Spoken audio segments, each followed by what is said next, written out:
Hi, I'm Sean Richardson, Technical Lead at Palo Alto Networks with the Product Security Incident Response Team. I've been in the industry for about 20 years and protecting customers for about that long. Hi, I'm Javier Berciano and I work as a Principal Security Consultant in One Security. I was working before in National CSET during 12 years and the last 16 years in the high industry. And then now I'm also a member of the board of directors of FIRST. So today we're going to talk to you a little about when things have gone wrong. When we've all heard WannaCry and Meltdown and Spectre, but how do incident response teams work together? How do we coordinate? How do we make sure we're protecting as many people as quickly as possible? Javier, it used to be a lot easier back in the day, right? Yeah, but then I think when I was thinking about the early, when the CISO community became, it was much easier than now, because the internet was like a really small network, so there were only a few people that are working and connected the different networks between each other. And then if there is some kind of incident, some kind of problem affecting their systems, they know how to reach each other, and it was more or less simple. Not simple at the end, but easier than now. But then internet became more and more famous at the end of the 90s, mainly, and the network becomes growing and growing a lot. So now there is a really, really big environment with a lot of different networks interconnected and different countries and different environments. So when something happens, it's really much a challenge to deal with the incidents, because you are working just in a piece of the problem. So that's why I think that it's important to define different kind of governance models that will help us in this field. Absolutely. The world has gotten to be a lot more complex. And so how do we attack these? There are a couple of different models that we're going to talk about just to give you some examples of what does and what doesn't work. Tell me a little bit about the market model. Yeah, the market model is quite simple, because in this model there is some kind of contract, so you can pay for something that you need to do. You can imagine an incident in which there is a content that impersonating your company, for example. Then you pay to your provider, and then the content goes down. But it's not how the internet works. So we need to think in other kind of models. There's also the hierarchical model. That's where you have one governing body over everything, and everything kind of rolls up to there.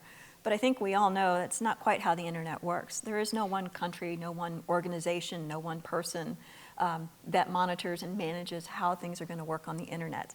So you can't just call company X or country X and say, hey, I need this server taken down, because there's no one there and there's no phone number for it. But there are other models. Yeah, sure. That's why we work on a collaboration model. But yeah, it's really interesting because we work together with different partners. But usually in the collaboration model, there is like a central points that are acting as a major leaders on this model. And also in the internet nowadays, it's not easy to do that.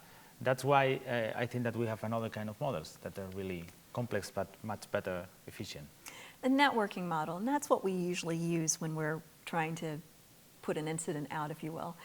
If you think of it this way, you've got a stable group of folks who are all doing kind of the same thing, whether that's going to be a national CERT, companies, organizations, whatnot, that all are aware of each other, that all can coordinate, and that all have the same goal in mind. Think of it like when there's a natural disaster. Growing up in New Orleans, there were always hurricanes. When Katrina hit, for example, they already have a system for how they're going to go in and start establishing and making things better. You've got the National Guard's going to go in, you have the Red Cross that's waiting on the sidelines, waiting for the clearance to go in and bring all the food and whatnot. So they've already got this pre-established process and groups that go in and coordinate together at a much larger scale. And it's kind of like collaboration to the next level, if you will. Yeah, I think so. And this collaboration is based mainly in two important ingredients, One of them is the main goal, the common goal, as in the example of the Katrina disaster, and during an incident is the same. the goal is to protect the citizens, to protect the customers, to protect the different people from this attack or disaster. And also the high level of trust. So we need to meet each other. We need to trust each other. That is the only way in which we can work together and be really confident that there is no problems between or there is no conflict of interest and these kind of things between the different companies, because there is no only private sector, there is also the public sector, the different governments, and so we need to establish this relationship and work together in this kind of trust that is, at the end is not only between the companies, between the governments, but also between the people. So we need to meet each other, we need to work together in different projects, in different topics that will help us to reach this kind of trust that at the end is really, really important. I think you make a great point, is having those relationships established before the incident happens makes it much more efficient and effective. Now, Javier, you come from the CSIRT side of things, the computer security incident, and I come from the product security incidents. But we both use the networking model to kind of help engage and help put incidents out, as it were. Do you have a good example of how a CSIRT uses the networking model? Yeah, sure. As I already mentioned, I used to work in a national CSIRT, so our daily basis was working on incidents that are really, in which we need to work together with the customers that are affected by the incidents, but also with different national CSIRT, the private sector in different countries, because there are some different kind of attacks that are communicating a piece of malware with another country, with another ISP, with another environment not under your control, or even different kind of vulnerabilities that are affecting the customers.